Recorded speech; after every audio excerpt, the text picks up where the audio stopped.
बिस्मिल्लाहिर्रहमानिर्रहीम। अस्सलाम वालेकुम। उम्मीद है कि सब ठीक ठाक होंगे। अल्हम्दुलिल्लाह मैं भी ठीक ठाक। आज मैं आपके लिए ऑथेंटिक मटन यखनी पुलाव की रेसिपी लेकर आई हूँ। उम्मीद है कि आपको पसंद आएगी। चलें जी, मेरे साथ रहिएगा। इंशाल्लाह आपको बहुत कुछ सीखने को मिलेगा और आपका वक़्त नहीं ज़ाया होगा। चलें आइए शुरू करते हैं। मैंने सबसे पहले मटन ले लिया हाफ़ kg, जिसकी मैंने आपको पीस दिखा दी। थोड़े बड़े लेने हैं। 10 से 12 जो है आपने लहसुन के ले लेने हैं। मैंने 2 मीडियम प्याज लिए हैं। आपके पास बड़ा हो तो एक भी काफ़ी है, चाहें तो इससे ज़्यादा भी कर सकते हैं। इसमें कोई आपको अलग से तड़का बनाने वाला इसमें कोई हैसल नहीं, क्योंकि ये ऑथेंटिक है। आप देखेंगे तो आपको समझ आ जाएगी कि मैं इसको ऑथेंटिक क्यों कह रही हूँ, कि वाकई ही ये इसी तरह बनती है। अभी तो बहुत सी वेरिएशंस आ गई हैं कि अलग से तड़का लगता है फिर यखनी डलती है। बिल्कुल ऐसा कुछ नहीं है। आप मेरे साथ रहें, देखिएगा कितना आसान है और जल्दी बनने वाला है। मैंने साथ 3 हरी मिर्चें ले ली थी, उनको रफली काट लिया। अब हम इसमें होल स्पाइसेस डालते हैं। खुश्क धनिया मैंने 1 टेबल स्पून ले लिया है। एक टुकड़ा दालचीनी का ले लिया है। चंद काली मिर्चों के दाने, एक छोटी इलायची, 3 से 4 लौंग और साथ 2 मोटी इलायची। ये मैं हाफ़ kg के हिसाब से बता रही हूँ। जितना आप मटन ज़्यादा करें उस हिसाब से आप चीज़ें ज़्यादा कर सकते हैं।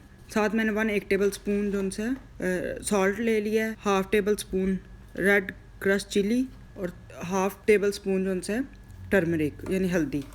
इसको आपने हल्दी को आपने यखनी में ज़रूर डालना है, इससे यखनी बहुत अच्छी बनती है। और खुश्क धनिया, ये 2 चीज़ें तो आपने बिल्कुल मिस नहीं करनी है।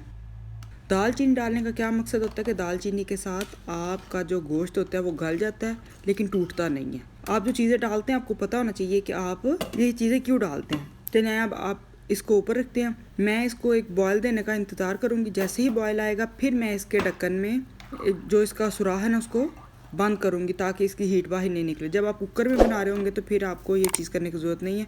मैं कुकर के बगैर हमेशा मटन को गलाती हूँ, उससे बहुत अच्छा टेस्ट आता है। उम्मीद है कि आपको मेरी रेसिपी अच्छी लग रही होगी। अगर अच्छी लग रही है तो जल्दी से एक लाइक कर दें। जो मुझे नए देखने वाले हैं वो मुझे सब्सक्राइब कर दें। जैसे ही मैंने इसका सुराख बंद किया, अभी मैं जो फ्लेम है वो मीडियम टू लो कर लूँगी। अगर आपने इस तरह गलाना तो मैं वो बता रही हूँ आपको।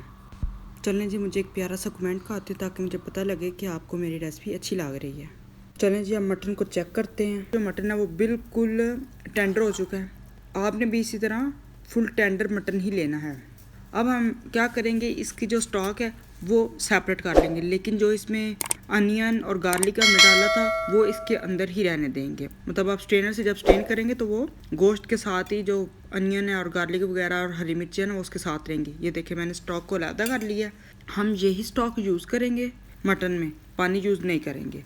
आप चाहें तो जो अभी हमने इसको बुनाई करनी है, आप चाहें तो आप मटन में से ये जो होल स्पाइसेस है निकाल लें, मतलब दालचीनी इलायची, चाहें तो रहने दें। मैंने 2 टेबल स्पून बटर लिया था और साथ ऑयल लिया था। आप चाहें तो सारा घी भी इस्तेमाल कर सकते हैं, चाहे तो सारा ऑयल भी इस्तेमाल कर सकते हैं। लेकिन अगर आप बटर डाल लें तो फिर आपको इसके साथ ऑयल या घी ज़रूर डालना है।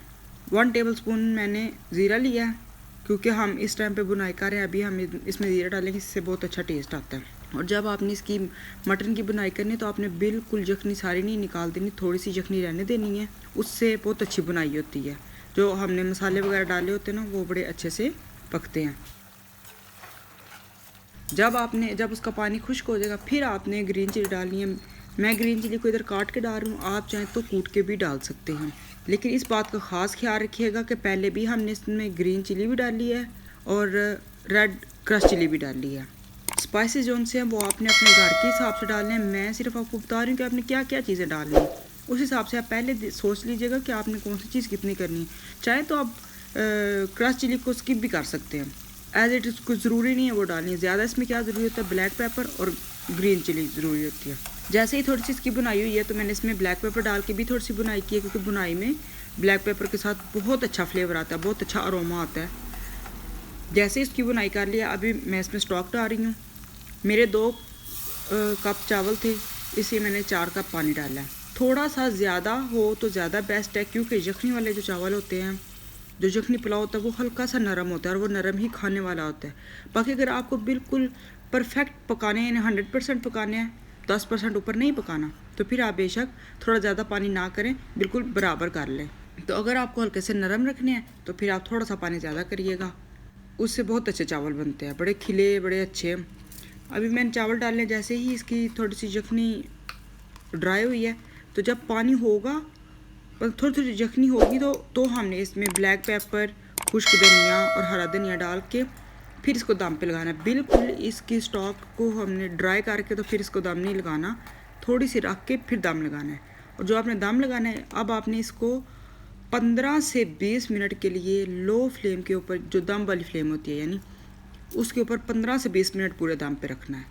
उससे आपके चावल एक तो अपने साइज़ से डबल होते हैं, चावलों के अंदर तक जायका जाता है, बहुत फ्लेवर जो सा ना वो इन्हेंस होके आता है। दम को ख़ास तौर पर गौर रखिया करें कि वो उसको थोड़ा ज़्यादा दम दिया करें।